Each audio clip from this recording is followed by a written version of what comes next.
Ребята, всем привет! Сегодняшнее мое видео будет о процентной ставке. Недавно Центральный банк поднял процентную ставку до 12%, и я решил сделать видео о процентной ставке, что это такое, и как менялся рубль по отношению к доллару, когда рос и когда падал. Всю историю. Итак, давайте начнем. Что такое ключевая процентная ставка? Это процент, под который Главный банк России выдает кредиты коммерческим банкам. Дальше уже эти коммерческие банки выдают кредиты населению, только с немного большим процентным. В России главным банком является ЦБ, Центральный банк, а в США ФРС, Федеральная резервная система. Зачем процентную ставку меняют? Ключевая ставка – это способ, с помощью которого можно регулировать многие процессы в экономике. Курс валют, инфляцию, экономический рост, ну и так далее. А также регулировать баланс. Чем ниже ставка, тем дешевле кредиты, и население охотно берет кредиты на разные товары, там автомобили, ипотеку на квартиру. Экономика начинает расти и работать. Но также идет и повышение цен, растет инфляция. Чтобы инфляция не доходила до предела, ее нужно занижать, поднимая процентную ставку. Таким образом, люди начинают меньше покупать и больше экономить. Экономика замедляет свой рост, и курс валют стабилизируется. Таким образом, процентной ставкой можно балансировать рост экономики и рост инфляции. Теперь же я вам расскажу, как менялся рубль к доллару по волнам истории. Итак, 25 лет назад, то есть в 1998 17 августа, случился технический дефолт. Был объявлен отказ по государственным обязательствам. И за считанные дни рубль рухнул с 6 до 28 за доллар США. Когда-то, представляете, 6 рублей стоил 1 доллар. Вот бы сейчас бы стоило столько, закупиться бы долларами. Ну а дальше после этого были стабильные 10 лет. Следующий кризис настал в августе 2008 года. Рубль был 23 за доллар, а в 2009 упал до 36. В 2014-2015 годах геополитика привела к новой фазе ослабления рубля. С августа по декабрь 2014 рубль падал с 36 до 80 рублей за доллар. Потом было восстановление до 50 с мая 2015 года. И уже в январе 2016 был новый прыжок доллара до 86. И снова была коррекция уже до 60 рублей за доллар. Как он падал, видите, он ниже не опускался. 36, 28, 50 и уже 60. И это даже после того, когда была коррекция доллара. Все успокаивалось.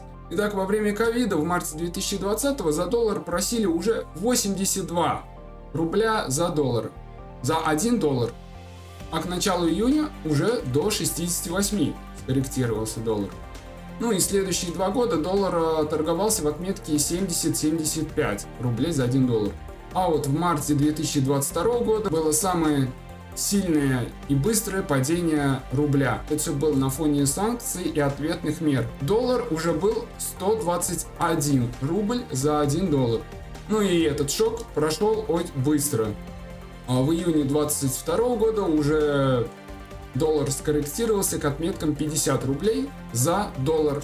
И тогда уже все говорили: все, доллару конец, как каждый кризис. В этот раз все по-другому, доллару конец, рубль будет расти. Все. Ну и это было самое сильное укрепление рубля за всю историю. И вот в августе этого месяца мы уже видим рекорд. Точнее, видели.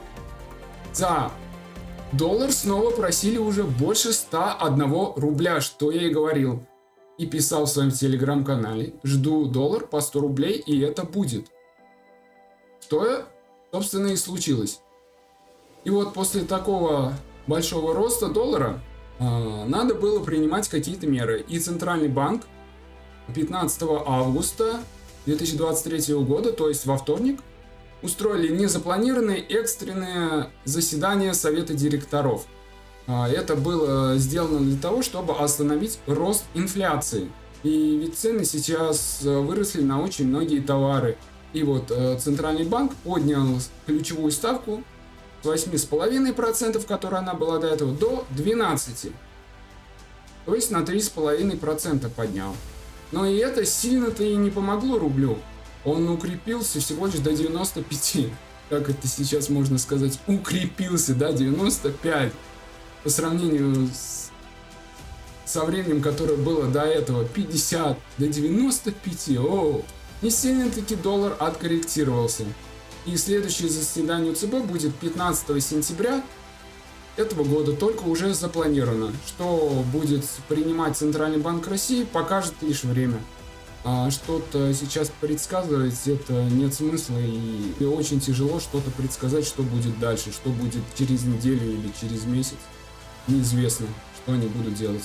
Я же как покупал доллары, так и буду покупать, только уже сейчас, пока он откорректировался немного, по меньшей цене, не за 100 рублей за доллар, а по 95, по 94. Ну, может, он откатится за 90, это будет очень хорошо. Буду покупать по 90.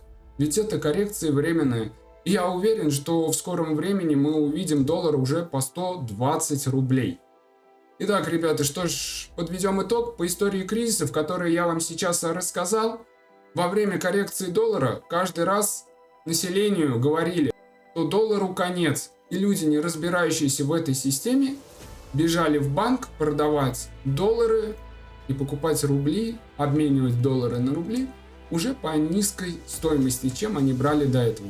Они постоянно верили в это и теряли деньги. Итак, каждый раз, каждую коррекцию доллара, когда он откатывался вниз, рубль немного рос, каждый раз так происходило. И люди все равно каждый год, каждой новой коррекции верили, что доллару конец, рубль вырастет. Через время доллар снова поднимется, и люди бегут на панике покупать доллар. Потом он снова откорректируется, снова продавать. И каждый цикл, можно сказать так, повторяется заново. Ведь каждую коррекцию доллара людям говорят, что доллару конец. И люди охотно в это верят.